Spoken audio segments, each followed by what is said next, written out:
मन में है विश्वास, पूरा है विश्वास, हम होंगे कामयाब एक दिन। जो पिछड़ों की बात करेगा, जो पिछड़ों की बात करेगा, इस देश का संविधान जिंदाबाद, जिंदाबाद, जिंदाबाद, देश का संविधान जिंदाबाद, बंद मकानों से, जय जवान जय किसान, अमर रहे, अमर रहे, अमर रहे, महात्मा फुले अमर रहे, अमर रहे। अपराध छोड़ने के लिए हमें उसको पूर्ण तरीके से सत्ता पे काबिज होना होगा। सत्ता की चाबी हमें अपने हाथ में रखनी होगी, तभी जाकर के हम उनको दंडित कर सकते हैं। सर, अमृत काल चल रहा है, अमृत काल, प्रधानमंत्री ने कहा कि हम अमृत काल। अरे किस बात का अमृत काल चल रहा है? यहाँ तो मुझे लगता है तो मृत काल चल रहा है। अमृत काल कहाँ चल रहा है? अमृत काल कहाँ चल रहा है? अमृत काल चलता होता है तो हमारी जो 8 साल का 10 साल की जो बहन बेटियां हमारे, उनका मान सम्मान अमृत काल में होता है। अगर ऐसा अमृत काल है तो भाई मैं ऐसा अमृत काल नहीं चाहता। झंडा लगाया जा रहा है। झंडा लगाना क्या होता है? झंडा आज देखो रोड में पड़ा हुआ है, अपमान हो रहा है झंडे का, यही लोग करा रहे हैं। इसमें इनको राजद्रोह का मुकदमा लगना चाहिए। जिन लोगों ने कहा है झंडा घर घर लगेगा, मैं कहता हूँ झंडा घर घर लगाते हो तो संविधान घर घर क्यों नहीं पहुंचाते? संविधान को घर घर पहुंचाइए ना। 15 अगस्त आ रहा है, 15 अगस्त निकल गया, 26 जनवरी आ जो 26 जनवरी 1950 को देश में संविधान लागू हुआ था, वो संविधान घर घर पहुंचाने की बात करो ना।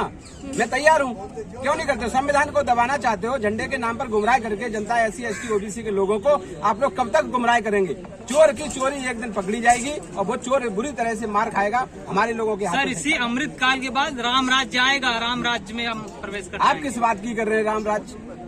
मैं बता रहा हूँ कि इस तरीके का अगर राम राज्य, इसको राम राज्य कहते हो तो मैं मानता हूँ कि हम इस राम राज्य के शामिल में नहीं है। क्योंकि राष्ट्र की बात बताई देखिए, आप एक ही बात कह रहे हैं, उसी को राम राज्य कहते हैं, उसी को हिंदू राज्य कहते हैं, उसी को अमृतकाल कहते हैं। ये नाम अलग अलग हैं, लेकिन इनके मकसद एक है। तो ये OBC समाज हिंदू राष्ट्र के साथ ही नहीं है? मकसद क्या है जो आप बताया कि मकसद एक ही है?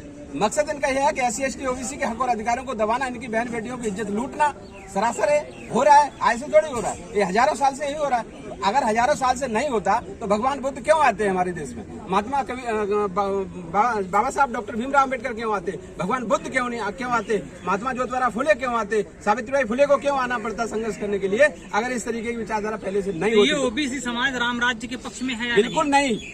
मैं ऐसा कोई राम राज्य, ऐसा कोई राज्य नहीं चाहता हूँ। भगवान बुद्ध ने लेकर, बाबा साहब डॉक्टर भीमराव अम्बेडकर से लेकर सभी लोगों ने एक ही बात कही है, मानवता से बढ़ के कोई धर्म नहीं है। मानवता का ही राज्य आएगा, संविधान का राज्य आएगा। संविधान के आधार पे हम लोगों को दंडित जो भी होगा, जो भी कानून चलेगा वो संविधान के द्वारा चलेगा और किसी का राज्य घर घर मोदी के नारे OBC समाज समझ के रहा था, नॉन रोटी खाएंगे मोदी जी को लाएंगे। तो लगा जिसने, जो लोगों ने, जो EVM की बात क्यों नहीं होती है? EVM भी तो है। ये लोग क्यों हम लोगों से डरते नहीं है? ये लोग हम लोगों से क्यों नहीं डरते? क्योंकि इनको पता है हमें आपके वोट की आवश्यकता नहीं है। जिसका बटन दबाएंगे दबेगा किसी और का। तो कहीं ना कहीं ऐसी EVM में भी प्रॉब्लम है। EVM को हटाने के लिए जहाँ पे BJP की सरकार नहीं बनती है वहाँ पर EVM होती है। देखिए, इनका मास्टरमाइंड है और इस मास्टरमाइंड को समझने के लिए हम लोगों का भी बहुत आगे जाना होगा। हमारी जो विचारधारा है, OBC महासभा की विचारधारा है, वो उसी पैटर्न पे चल रही है। इनको हम खोखला करके दिखाएंगे। अब तो हथियार बनाया जा रहा है ED और CBI को। बिल्कुल बनाया जा रहा है। इनका पहले ये साम दाम दंड भेद आपसे मैंने पहले ही बोल दिया।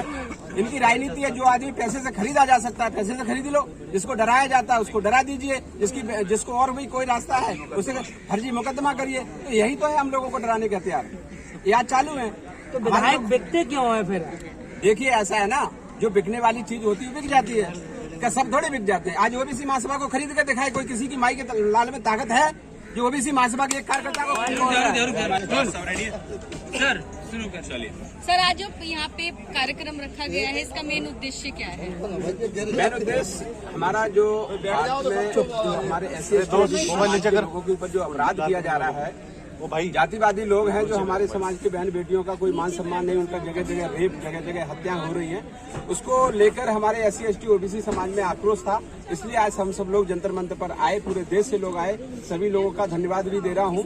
और इसी प्रकार से अगर देश की जो सरकारें हैं, अगर हमारे SC ST OBC सभी समाज के लोगों का अगर हनन करते रहे तो ये दिन दूर नहीं है कि हम इन लोगों को जड़ से उखाड़ने का काम करेंगे। सर, OBC समाज से ही प्रधानमंत्री मोदी जी आते हैं और देश के प्रधानमंत्री बने। आप कह रहे हैं कि उन्हें सम्मान नहीं मिल रहा है। सम्मान है तभी तो प्रधानमंत्री बने। देखिए, आपको मैं कई एक बार पहले भी बताया है, आज फिर बता देता हूँ। खेत में बिजू का देखा है? खेत में बिजूका होता है वो कुछ बिगाड़ता नहीं किसी का, लेकिन वही प्रधानमंत्री हमारा बिजूका का रूप धारण किए हुए है। हमारे SC ST OBC के अधिकार लगातार मारे जा रहे हैं और ये लोग अपने मूक दर्शक बनकर SC ST OBC समाज के अधिकारों को लगातार मरते हुए देख रहे हैं। तो मैं कहता हूँ इससे बड़ा दुर्भाग्य हमारे लिए और कुछ नहीं होगा कि हमारा कहने के लिए OBC है, लेकिन वैसे देखा जाए तो 2001 के बाद इसको OBC में लाया गया है प्रधानमंत्री जी को। इससे पहले वो सामान्य में थे, तो सामान्य वाला व्यक्ति किसी प्रकार से हम लोगों के अधिकार को नहीं मिलने देगा। इसका हम पूरी तरीके से विरोध आप बनावटी बताने को बनावटी है, लायक है 100% बनावटी है, बिल्कुल बनावटी। ओबीसी समाज इतने बड़ी संख्या में बीजेपी को सपोर्ट क्यों करता है, बीजेपी को वोट क्यों करता है? देखिए यही तो दुर्भाग्य आज मैं यहाँ पे क्यों आए।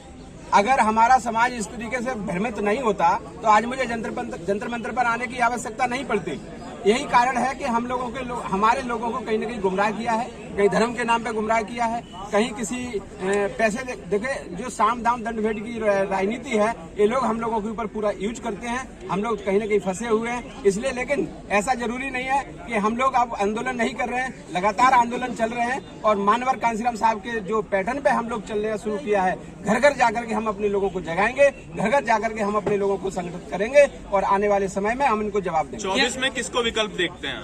देखिए 24 हो चाहे 28 हो चाहे 30 हो चाहे 50 हो, मैं एक बात कह रहा हूँ, विचार जिंदा रहते हैं। मानवर कांसीराम साहब से लेकर 2500 वर्ष पहले भगवान बुद्ध ने विचार जो हम लोगों को दिए थे आज, लेकिन गुमराह होकर। लेकिन कोई एक व्यक्ति तो होंगे ना, कोई एक नेता तो होंगे जिनको सपोर्ट करेंगे आप, क्योंकि जनता अगर करेगी, बीजेपी को सपोर्ट नहीं करेंगे तो और किसको करेंगे? देखिए सुनो मैं आपको बताता हूँ, ये जनता जिसको चुनेगी हम उसी को। महिलाओं की इतनी कमी क्यों है?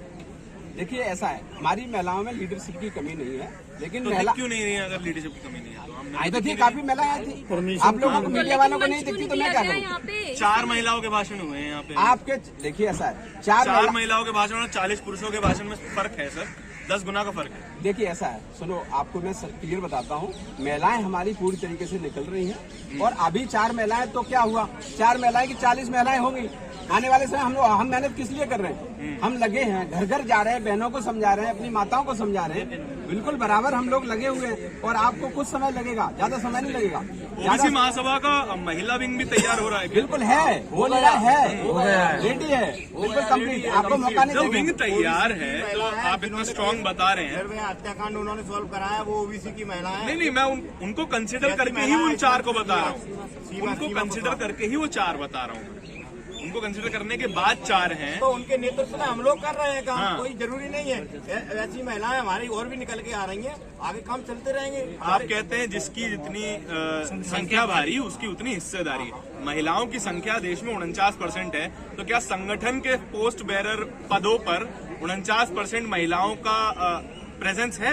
हाँ है। देखिए हमारे संगठन में है, लेकिन हमारे सरकार उनके हाथों में, आज तक सत्ता और सरकार उनके हाथों में रही, महिलाओं को मौका ही नहीं दिया उन्होंने, जो कि पढ़ लिख सकती। जितने % में पढ़ी लिखी हैं उतनी आ रही हैं, जो नहीं पढ़ी लिखी हैं वो पीछे है। अभी इनका मकसद उनको लाने का काम कर रहे हैं। इनका मकसद यही है, विकल्प कोई भी हो सकता है, अभी हम उसको ओपन नहीं कर सकते हैं। लगातार हमारा प्रयास है, जनता को हम प्रधानमंत्री बनाना चाहते हैं और बनाएंगे। क्या नीतीश कुमार के विकल्प हो सकते हैं आपकी नजर में? हम किसी का नाम अभी नहीं ले रहे हैं, क्योंकि हमारे लिए बहुत सारे लीडर हैं। अगर वो जातिगत जनगणना करानी क्यों जरूरी है?